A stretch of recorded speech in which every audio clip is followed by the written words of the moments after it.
Hello students, welcome back to my channel. This is Professor Vidyasagar Mugi. In this session I will be continuing with the next part of the question paper, problems. So in this we'll start from question number 21. In the first part I have explained you with the solutions from question number 1 to question number 20. You can check it out in my channel. So in the second part I'll be taking up the next remaining questions, that is from question number 21. So quickly starting. So question number 21 reads, the standard unit of turbidity is expressed in terms of. So answer from the given option is silica scale. So answer is the silica scale.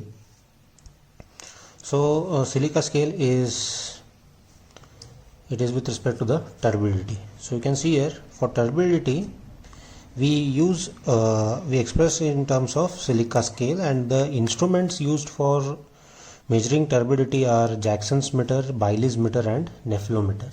So expected questions on this will be what are the instruments used, and also you may also expect questions on the limits. So limit for turbidity, that is standard limit, is between 5 to 10 ppm. Then about color, on the same question you may also get on color. So color is expressed in terms of platinum cobalt method. So instrument used is tintometer, and limit for color is 5 to 20 parts per million. Next comes taste. So taste is with respect to flavored threshold number or threshold odor number. So this is FTN or TON, tone. So instrument used is osmoscope, and the limit of taste, permissible limit, is between 1 to 3 parts per million. So if the P0 value is 0, then it means it has no odor. The water has no odor. If P0 value is 5, means it has strong odor. So this is question number 21. Moving to the next question. So the next question reads, glazing is used to make earthenware. So glazing is used to make the earthenware impervious. It is used to make the earthenware impervious. So making impervious means what? It is as good as making the earthenware waterproof. So glazing will also serve you to color it, decorate or waterproof the item. Since earthenware are made of earth, that is soil, so glazing will help you to make it waterproof, decorate it and color it. So this is the need of glazing the earthenware.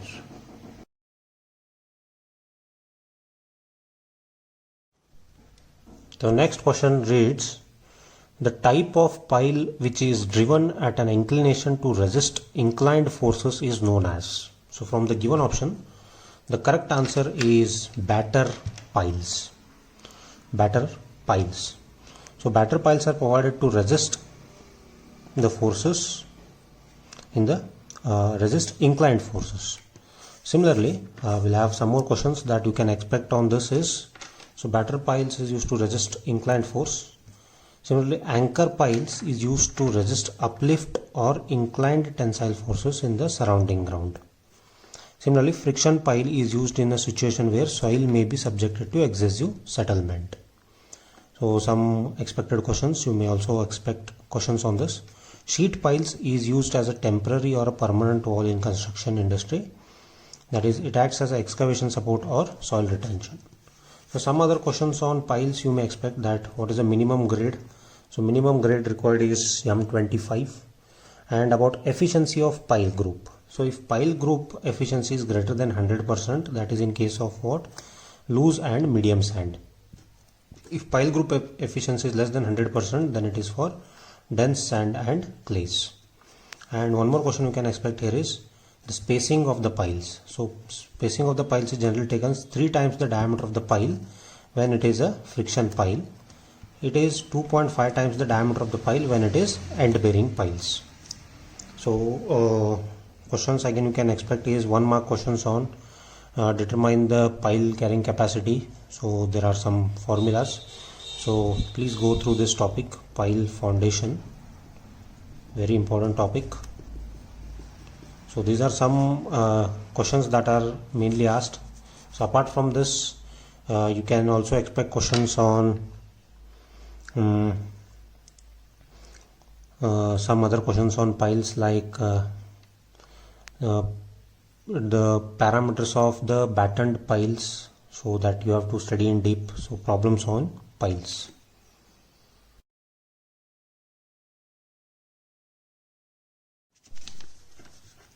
Next question reads, the coefficient of friction is less when the pavement surface is. So coefficient of friction is less when the surface is smooth and wet. Surface is smooth and wet. So if you look here for the explanation, so frictional force is always acting in the direction opposite to the direction of motion. So direction of motion P is in this direction. So frictional force is always opposite to the applied force P. So this is a weight and normal reaction is N. So coefficient of friction mu is given by F by N. So some laws of friction you have to understand here is, friction force is opposite to the direction of motion. It is opposite to the direction of motion. So friction coefficient is independent of area of contact. It is independent of area of contact between two surfaces. But friction force depends on roughness of the surface of contact. It depends on roughness of the contact of surface. So smooth surface, less coefficient of friction. Rough surface, more coefficient of friction. So means what? The resistance offered is more when the surface is rough. So this is the answer is smooth and wet.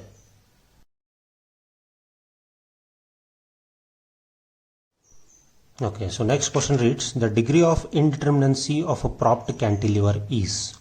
So answer is, it is 1. So degree of indeterminacy is 1. So before that, we understand what is indeterminacy. So indeterminacy is, if the number of reaction components are more than the condition equation, the structure is defined as statically indeterminate. So indeterminacy is given by R minus R, where capital R indicates total number of reaction components and small r indicates total number of conditions equations available, that is equilibrium conditions available. So propped cantilever is one which has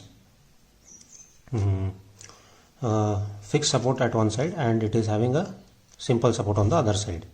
So generally for if you see this figure, now for fixed support, how many possible reactions are developed? So for fixed support, one is horizontal. So this will not allow movement in horizontal because it is fixed. It will not allow movement in vertical, nor it will allow any rotation. So there are 3 reactions possible. 3 reactions. Similarly for hinge support, so it will not allow movement in vertical direction or it will allow any movement in horizontal directions. So 2 reactions are possible. So for general loading condition, so the degree of static indeterminacy is ds. So total number of reaction components. How many reaction components? For this there are 3 and for this there are 2. So it is 3 plus 2 is 5. How many number of equations we know? So conditions of equilibrium are summation fx, summation fy and summation m. So equations of equilibrium available are how many? 3 numbers. So 5 minus 3 is how much? 2. So degree of static indeterminacy for propped cantilever for general condition is 2. But when a propped cantilever is subjected to only vertical loading, so for vertical condition we neglect the force in horizontal, because when there is only vertical force, so horizontal force and reaction will be what? It will be equal to 0. So for vertical condition, so we'll take this for fixed support, we'll only take what? Moment and vertical force. So 2 here. So for vertical condition, fixed support, we have only 2 here, and for propped cantilever we have only 1. So it will be what? 2 plus 1 is 3, and reactions are how many? So we are taking off what? Fx is gone. So we have only Fy and M. So reactions available are 2. So it is 3 minus 2 is 1. So in this case the answer is 1. Hope you understood this. Thank you. Next question.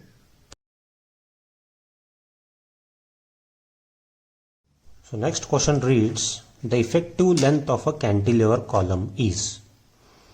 So effective length of a cantilever column. So generally for critical loading case, before that, answer is it is 2 times the length. Effective length is 2 times the length for cantilever column. How? We will see that. So the critical loading that is applied on the column is mainly dependent on the end conditions. So this was defined by Rankine's theory and Euler's theory. So as per Euler's, he says that the effective length is mainly dependent on the end conditions of the column. So to know the critical loading condition of a column, Euler gave a formula which is pi square EI by L square. This L stands for the total length, right? So depending upon the end conditions of the column, this value of L is substituted with the effective length. So if there are 4 end conditions, what are those 4 end conditions? We'll see here. So this is column with both the ends are fixed. A column with both the ends are fixed, subjected to critical load PCR. So the effective length is what? So when it is fixed, so because of this rotation moment, that is if the resisting moment is developed, so this will not allow the column to deflect at this point. So up to some length there is no deflection. Then it undergoes maximum deflection like this. So this is the maximum deflection delta, right? Lateral deflection. Then that effective length is taken as, this is taken as effective length LE. So effective length LE for a column with both ends fixed is given by L by 2. It is given by L by 2. Similarly, for a column with one side fixed and other side free means what? It is a cantilever column. So here it is, there is no deflection. Then it goes on deflecting for a subjected load PCR, and this length is taken as 2 times L, which is our answer. Similarly, when the column is provided with hinge support at both ends, then effective length LE is equal to what? L. Then if the column is provided with fixed at one side and hinged at one side, then effective length is given by L by root 2. You have to remember these values for 4 different end conditions, and this formula pi square EI by LE square, right? So in place of L you have to substitute these values depending upon what is the type of end condition given for that column. So this is all about the column. So expected questions will be on this and this formula. Next question. So next question is, temperature stresses in a pin jointed truss are 0 when it is, so answer is statically determinate. So statically determinate is one where the number of unknowns can be analyzed with the number of equations available. So other questions that you may expect on this is perfect truss. What is perfect truss? What is deficient truss? And what is redundant truss? So perfect truss is one where the number of members are sufficient to resist the external loads. So the equation is given by M is equal to 2J minus R. Now deficient truss is what? The members required are less than that of the provided, right? So members provided are less than the required. So then it is called as deficient truss. It is given by M less than 2J minus R. So redundant truss. So redundant truss is one where members provided are more than the required. So it is given by M greater than 2J minus R. So you can also study in this static indeterminacy, very important, and kinematic indeterminacy. So you'll surely get questions on this, so go through this. So kinematic indeterminacy is with respect to the degrees of freedom. So they may ask you questions on static indeterminacy and kinematic indeterminacy. So go on, have a look at these concepts, very important. Okay, moving on to the next question. So the next question reads, addition of sugar to fresh concrete results in. So from the given option, the correct answer is it increases in setting time by 4 hours. It increases in setting time by 4 hours. So sugar acts as a retarding agent which increases the setting time of the concrete. So other questions that you may expect on this is, so what is a common accelerator that is used? So accelerator used is calcium chloride. So what are the retarders used? So common retarder used is gypsum, sugar, salt. So these increases the initial setting time and accelerator reduces the setting time. Then water reducing agents. So water reducing agents, we use soda, calcium soaps, vegetable oil, fats. Air entering agents, Vensol, resin, aluminum powder, hydrogen peroxide. So you may get questions on these. Also they may ask you what is the initial setting time of the concrete, what is final setting time of the concrete, right? Then based on this they may also ask you questions on workability. Workability, we have slump cone, compaction factor. So compaction factor test, VB consistometer. So you have to study what are the limits. So for mass concreting, what is a slump value or the compaction values for different ranges, and VB consistometer, the times in seconds. So these are the expected questions from this, so that you can expect on concrete. So this is all about this question. Moving on to the next question. So the next question reads, the bearing capacity of the soil strata supporting a footing of size 3 meter by 3 meter will not be affected by presence of groundwater table located at a depth which is. So the correct answer is the size of the footing is what? 3 meter by 3 meter. 3 meter width, 3 meter length. So answer is 3 meter below the base of the footing. So this is the effect of water table on foundation, which you will study in geotechnical. So where we come across a case which says water table located at a depth equal to or greater than width, that is D1, or depth of footing greater than equal to width of the footing below the base of footing. So water table located will not affect the footing which is at a depth equal to that of the width. So we have the water table coefficients, that is RW1 that is equal to RW2 that is equal to 1. So RW1 is given by this equation, RW2 is given by this equation. So there are two cases. So possibilities of getting questions on this will be with respect to these equations, which you can study on bearing capacity.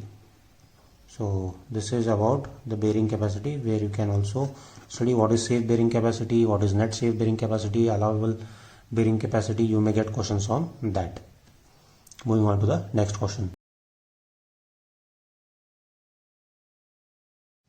So the next question reads, the ratio of maximum shear stress to average shear stress in rectangular beam is. So ratio of maximum shear stress to average shear stress in rectangular beam is given by toe maximum is equal to 3 by 2 or 1.5 times the toe average. So this is in case of the rectangular beam. So generally the shear stress is 0 at the ends and it is maximum at the neutral axis. It is maximum at the neutral axis. So other possibilities of questions that you may expect here is, so rectangle we already studied, it is toe max equal to 3 by 2 times toe average. If they ask you what is the maximum shear stress for circular, then toe max is given by 4 by 3 times toe average. Then if it is triangle, then toe max is given by 3 by 2 times toe average. So this is at the base. If they ask you at about neutral axis, then it is given by 4 by 3 times toe average. So for triangle we have two values. Toe max is at the base and toe max at neutral axis. Similarly, for diamond shaped, the toe max is given by 9/8 of toe average. This is at the base tip, and if they ask you about the neutral axis, then it is 1 times toe average. So toe neutral axis is equal to toe average. So these are the possibilities of questions that you may expect on the similar concept. Then you should know that shear stress is maximum at the neutral axis, and formula for shear stress is toe is given by VA y bar upon IB. So this is also been asked, and they may even ask you what does B or how is shear stress related to the formulas. So shear stress is directly proportional to V proportional to A y bar, and it is inversely proportional to I and B. So you have to also go through this. So these are the possibilities of question on shear stress.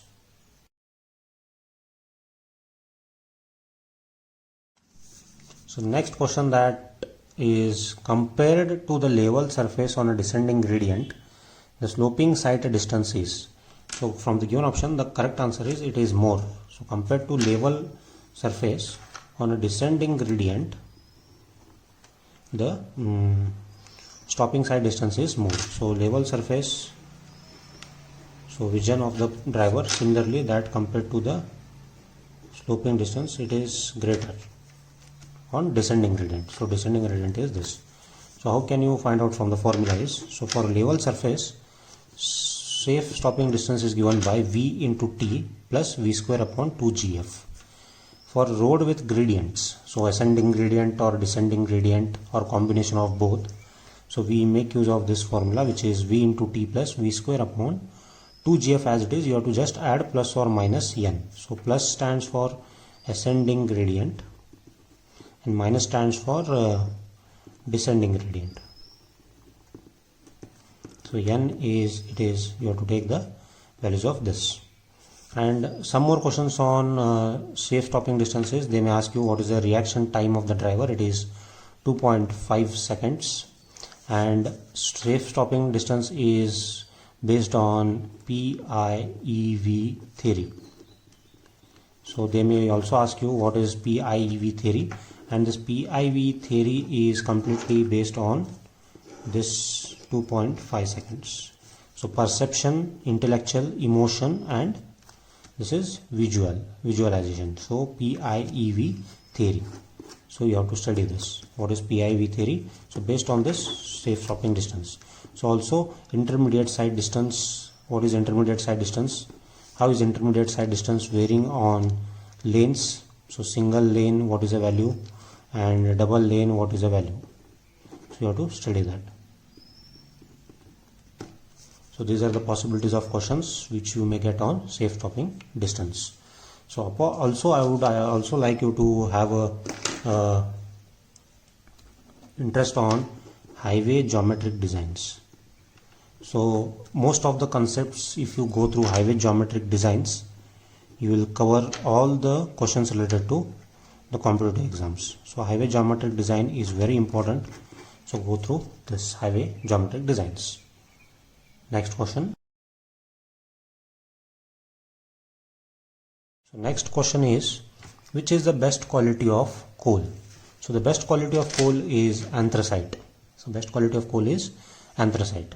So some more questions that you may expect on this is, so what if they ask you what is the purest form of coal? So again answer is anthracite. It is a purest form of coal. What is the percentage of carbon it contains? It is 94 to 95% of carbon. So they may also ask you what are the 4 grades of coal. So 4 grades of coal are peat, lignite, bituminous, anthracite. Out of this, so what is the lowest grade of coal? So lowest grade of coal is the lignite coal. It is also called as brown coal. It is also called as brown coal. So these are the different questions you may expect. It is a purest form. Anthracite is a purest form. It contains 94 to 95% carbon.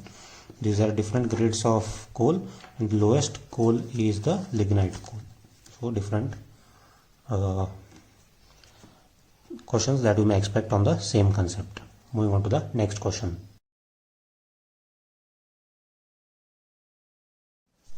So the next question reads, which of the following error is not eliminated by method of repetition in theodolite?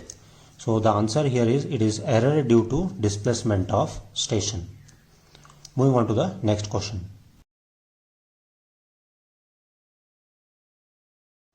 Next question reads, Mangalore tiles are placed between.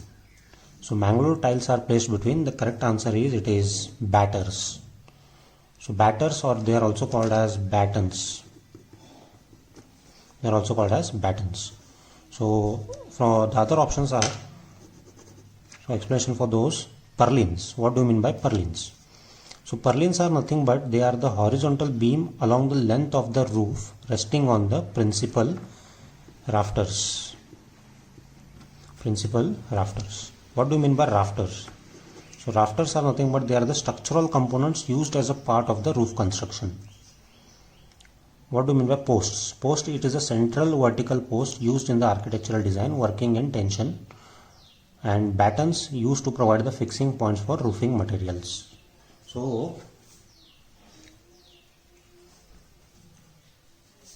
if I show you exactly what are these things and where they are provided. If you consider this roof,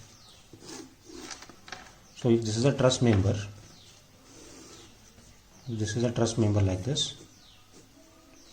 So after this truss member is provided, if I show you the cross section of this, so these are the rafters. These are the rafters like this. So above rafter, what we place is, we place the purlins. So above purlins we place the sheets. So these are the sheets, and this is called as ridge. This is called as ridge. So these red color what you see, this part, these are called as purlins. They are called as purlins. And this purple line what you see is called as rafter. And in the wooden truss, this is what is called as post. And something they are provided like this, some truss. So these are called as queen posts. And this is this vertical member is called as king post. This vertical member is called as king post. Now question what is asked? It is Mangalore tiles are placed between. So Mangalore tiles are placed between. So first comes the rafter, that is principal rafter. Then above principal rafter we place purlins. So above purlins we place the sheets. So after sheeting or this, we provide this like these are what are the longitudinal members which are running straight like this. They are running like this, or they are running like this. So these members are called as the battens, or they are called as batters. So these batters, what we do is, in between them we place the tiles like this. We place the tiles like this. So hope you understood this. Moving on to the next question. The next question reads, the allowable compressive stress in M20 grade of concrete is. Allowable compressive stress in M20 grade of concrete is. So when it comes to allowable compressive stress, when a word stress comes, then they are talking about working stress method. They are talking about working stress method. So the answer for this is, it is 7 megapascals. So if you refer IS 456 on table number 21, you will find these values. So in this question he has asked you what, for M20 grade, what is a compressive stress. So he haven't mentioned whether it is compressive stress because of bending or direct. So this is the answer. So if you refer for different grades starting from M10 to M50, so permissible compressive stress sigma CBC, these are the values. So answer ours is 7. So different grades, different values. This is in bending, this is in direct compressive stress. Similarly, we have values for tensile stress. So M20, if they ask you what is a tensile stress, then the answer is 2.8. So this you will get in table number 21 of IS 456 2000. So these are the values. Moving on to the next. So next question reads, modulus of rigidity is. So from the option it is always less than the Young's modulus. Now what is this modulus of rigidity? Modulus of rigidity is also called as shear modulus. Modulus of rigidity is also called as shear modulus, which is given by G equal to shear stress by shear strain, which is denoted as tau by phi. So this is how modulus of rigidity is denoted. Also we will have a look at what is modulus of elasticity. Modulus of elasticity is also called as Young's modulus, which is denoted by E. So it is given by stress is equal to what? E into strain, which is nothing but it is Hooke's law. Hooke's law. You may get questions on this. So E is equal to what? Stress by strain. So Young's modulus is defined as stress by strain within the elastic limit. All these are within the elastic limit. Also we have what is bulk modulus. So bulk modulus is denoted as K, which is volumetric stress by volumetric strain. Volume stress by volume strain, which is F by A divided by delta V by V, change in volume by original volume. So this is what is the bulk modulus. So these are called as the elastic constants. So we also have some formulas based on which you may get problems on this, 1 marks or 2 marks. So E is given by 2G into 1 plus mu, where mu is the Poisson's ratio, or the relation between, if they ask you relation between E and G, then this is the relation. If they ask you relation between E and K, then E is equal to 3K into 1 minus 2 mu. If they ask you relation between E, K and G, then this is the relation. E is equal to 9 kg divided by 3K plus G. If they ask you what is formula for mu, relation between mu and all the elastic constants, then mu equal to 3K minus 2G divided by 6K minus 2G. Also they will ask you what are the elastic constants. So for isotropic material, the elastic constants are 2. For orthotropic material, the elastic constants are 9. And for anisotropic material, the elastic constants are 21. So this is asked most of the times in competitive exams. This is very important. So you have a look at this and also remember these formulas. Try to solve some problems on this elastic constants, because problems may be asked for 2 marks, and also know the relation between this.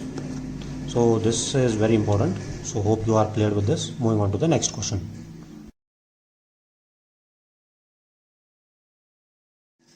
So the next question reads, the series of closed contour lines in a map with the lower values of inner sides of higher values on the outer side represents. Lower values on inner side and higher values on the outer side means what? Closed contours whose RL values are lower in the inner side and higher on the outer side means what? It indicates what? Depression. So answer is depression. So generally if the values are decreasing towards the inner side, then it indicates what? Depression, or it is a water body. In the same hand, you may get questions like, if the contour lines with the map with higher values on the inner side and lower values on the outer side means what? It indicates hill. It indicates hill. This indicates depression like this, and this indicates inclination like this. So these are the questions on this. So I have discussed in detail about contours in the first part. You can have a look over there. So this is all about this question. Moving on to the next question.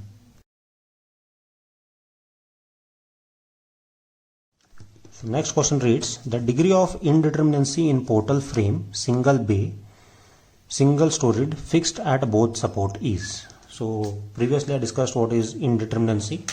So indeterminacy is given by ds equal to what? R minus R.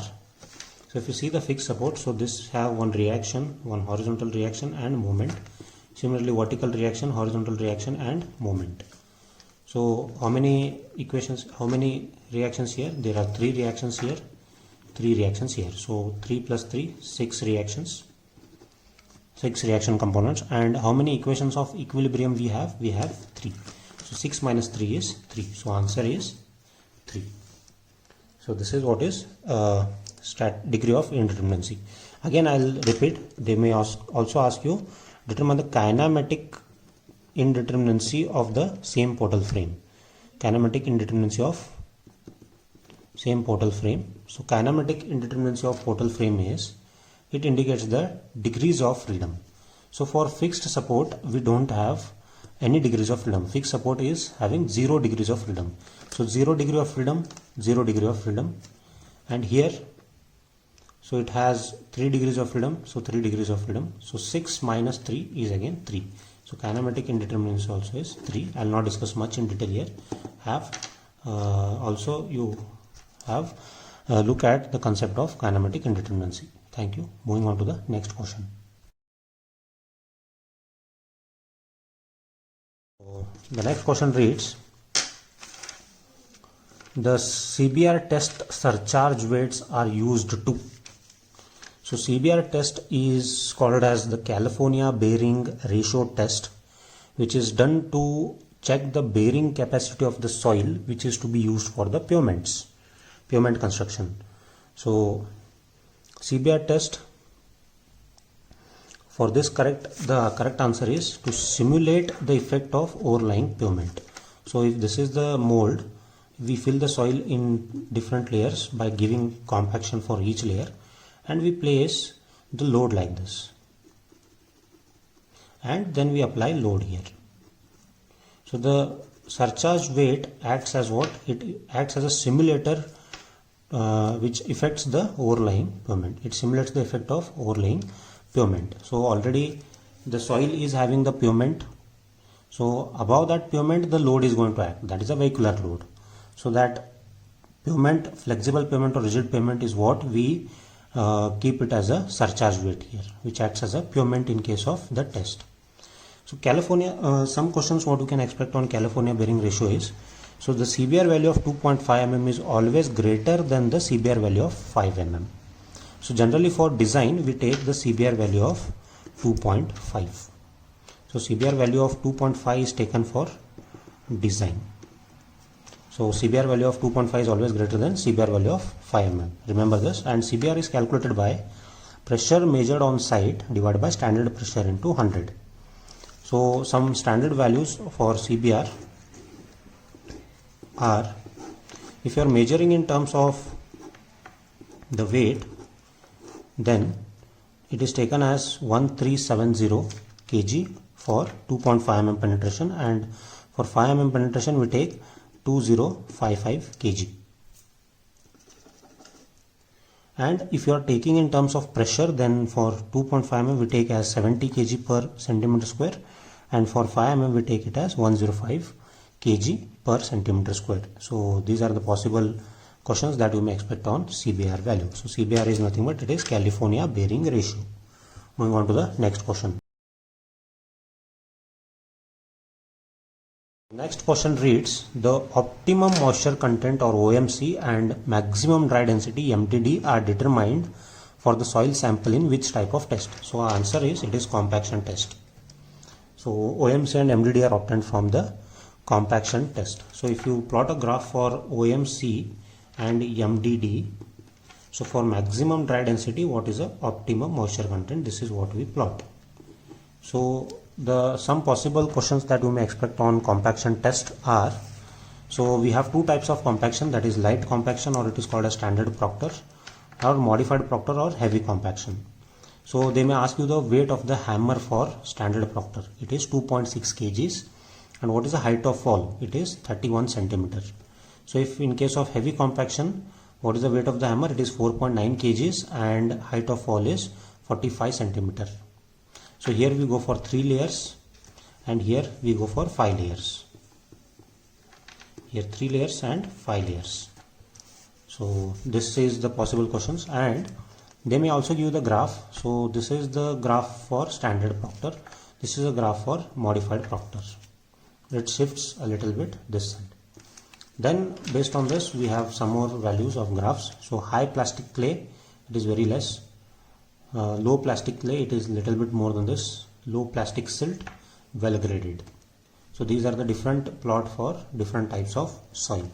Also you may get questions on what are the types of rollers used for compaction. So smooth wheeled, pneumatic, ship foot, vibratory. What you have to work on this is which type of roller is suitable for what type of soil. So I'll give one example. Ship foot roller is suitable for clay or cohesive soil. Cohesive soil.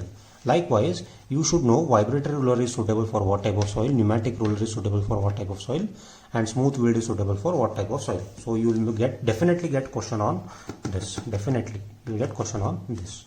So this is all about the concepts of compaction test. Moving on to the next question. So next question reads, the maximum value of Poisson's ratio is. So answer sometime it is 0.499 or it is 0.5. 0.499 or 0.5. Now a little bit more about Poisson's ratio. Poisson's ratio is given by lateral strain upon linear strain. It is modulus of lateral strain by linear strain. So different materials and their Poisson's ratio we'll discuss here. So for incompressible or non-dilatant material, the value of Poisson's ratio is 0.5. Some questions which you may expect here is these. So for granitic or auxotic material, value of Poisson's ratio is -1. See, this is very tricky. So generally most of the time many people don't know that Poisson's ratio can be negative. So here it is possible. Generally we take it as 0.5 and all, right? Then for non-isotropic material, value of Poisson's ratio may be greater than 0.5. So these are very important. Apart from this, you should remember what is the Poisson's ratio for steel, concrete, glass and cork. So these are the common questions that will be asked in competitive exams. So what is the Poisson's ratio of steel, what is the Poisson's ratio of concrete, what is Poisson's ratio of glass, Poisson's ratio of cork. So study this. This will be surely asked. Moving on to the next question.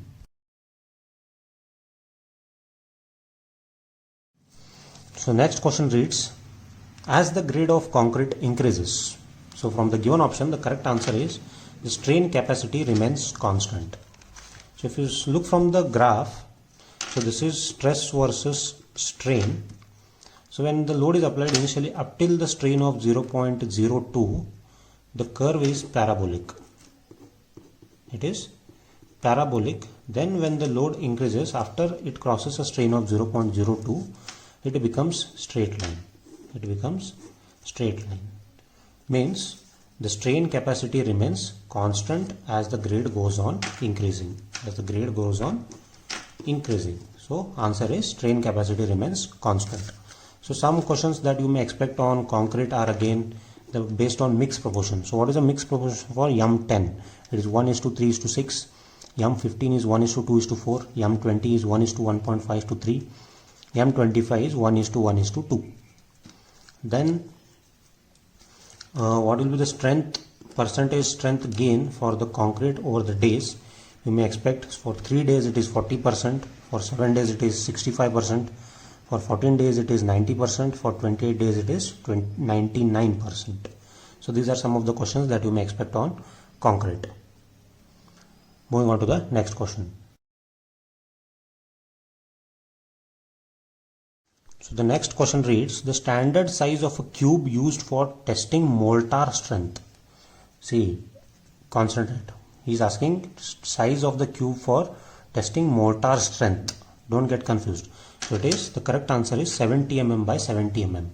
When it is mortar strength means what? It is only cement and sand. So cube used is 70 mm by 70 mm.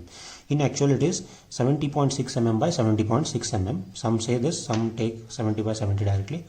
When it is cement concrete, that is cement, sand and aggregate, it is 150 mm by 150 mm. And if it is cylinder, then it is 150 mm diameter and height is 300 mm. These are some questions. Also, they may ask you questions on what is the tensile strength of concrete. It is given by 0.7 root FCK.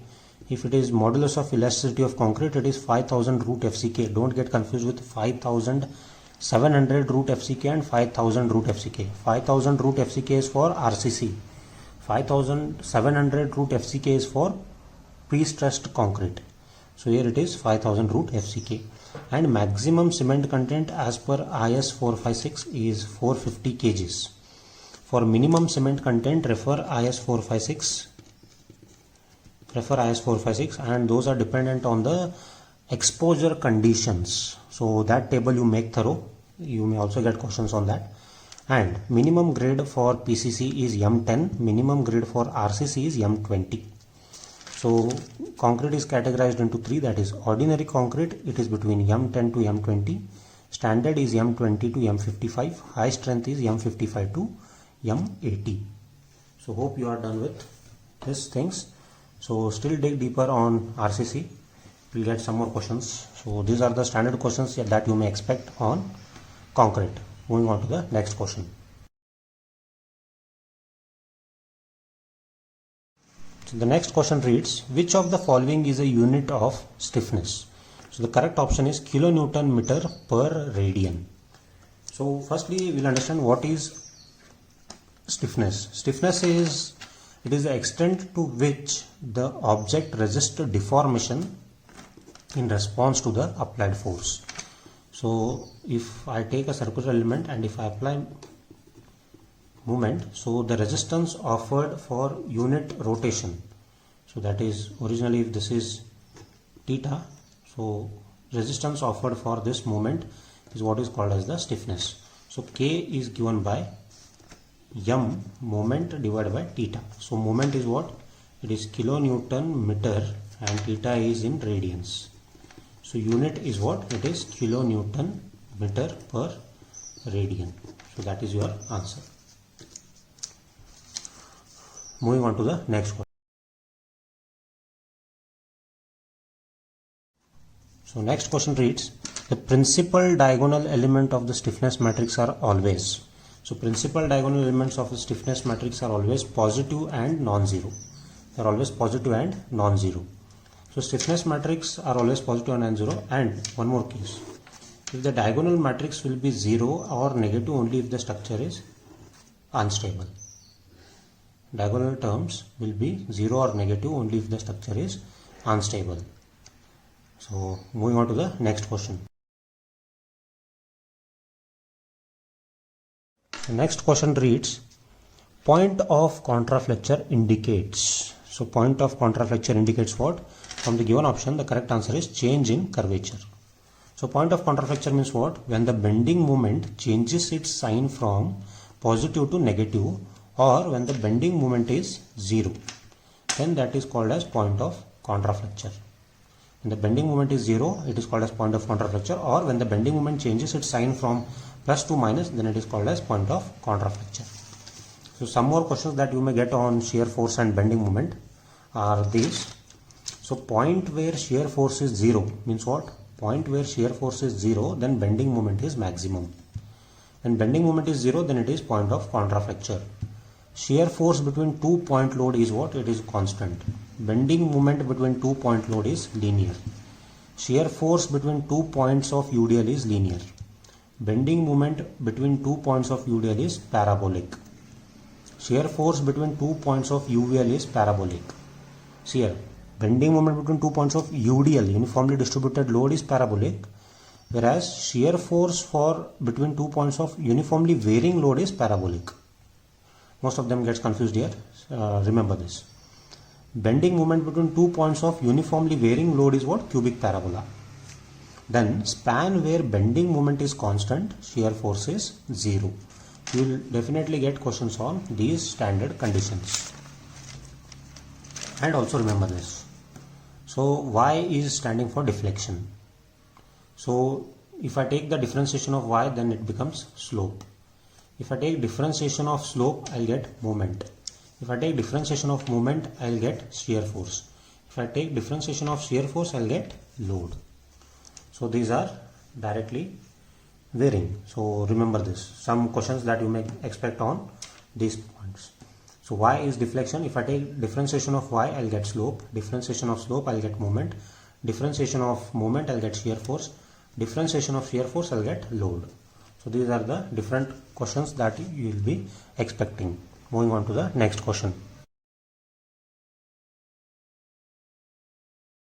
So next question reads, banking or super elevation is necessary on. So super elevation is one when a vehicle is traveling on a straight road and it has to take a turn. Then the road at this point is straight, whereas at this point what we do is we provide or we lift the road to some extent. So this is done so that the vehicle, without compromising its speed, will take the turn and there is no effect of centrifugal force. Right, there is no effect of centrifugal force. To avoid the effect of centrifugal force, we provide super elevation. So that is provided on horizontal curves. Then some more questions that you may expect on super elevation. So you may get problems for 2 marks. So equation for super elevation is E plus F equal to V square by GR.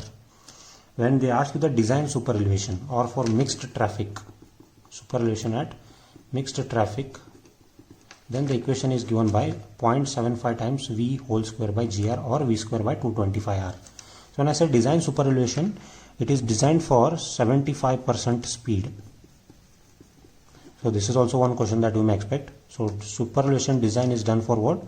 75% speed, and equation is, this is V square by 225R if you are substituting V in kilometer per hour directly, or you can use this if you are substituting V in meter per second.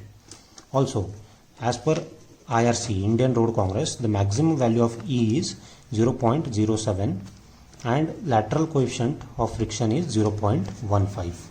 Also, you may also get what are the values of E for different terrain conditions, for rolling terrain, plain terrain. So this you refer the textbook and highway geometric design, you will get the values of this. This has also been asked.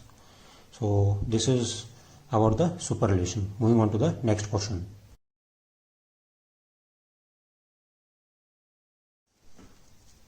So the next question reads, the instrument used to measure specific gravity. So instrument used to measure specific gravity of cement is pyknometer. Instrument used to measure specific gravity is pyknometer. So in the options they have given different apparatus. Let us discuss those. So fineness of cement is used. Fineness of cement is measured by Blaine's air permeability. Standard consistency is measured by VCAT apparatus. Soundness is measured by Lee-Chatelier apparatus, or it is also measured by autoclave. So these are the tests on cement. So when they ask you tests on concrete, don't get confused. Tests on concrete: workability, that is lump cone, compaction factor, VB consistometer, compressive strength, tensile strength, flexural strength, all these are on concrete. Then we have non-destructive testing, so rebound hammer and ultrasonic pulse velocity test. So rebound hammer test is a non-destructive way of measuring the compressive strength of the existing structure.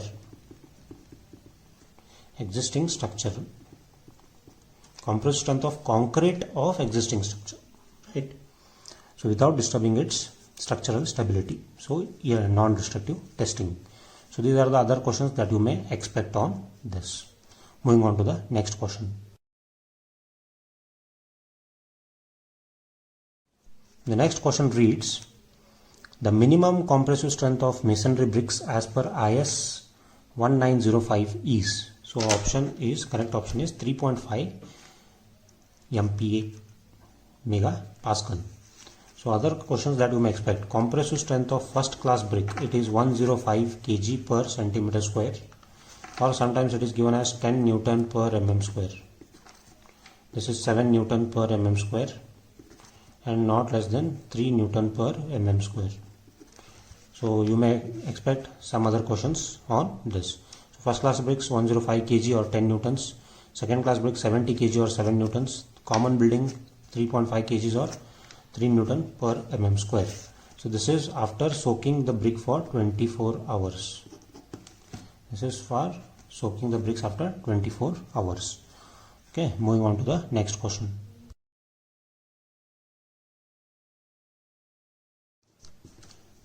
So the next question reads, the plane on which shear stress are 0 is known as, where the shear stress tau is 0, then that plane is known as the principal plane. It is known as principal plane. So these were the 50 questions of the PGCET question paper 2011. So hope you followed the things. In this I have tried not only to get the solution but also discuss the probable questions that you may get based on the same concept or related concepts, so that it will be easy for you to practice more watching the video and less time consuming, because most of the concepts I have covered here. So this will help you to boost your preparation. So I'll be uploading more such videos on the solved question papers of PGCET. So I have completed with 1 marks questions, and I'll be only taking 1 marks problems, 1 mark questions. So 2 marks I won't be solving. If you need any help regarding the 2 marks questions, you can mail me. I'll be interacting with you people through mails. So hope you like this video. So please like, share and subscribe if you like this, and help me motivate me to do more such videos for you people. Thank you very much. So this is for the year 2011 year question paper.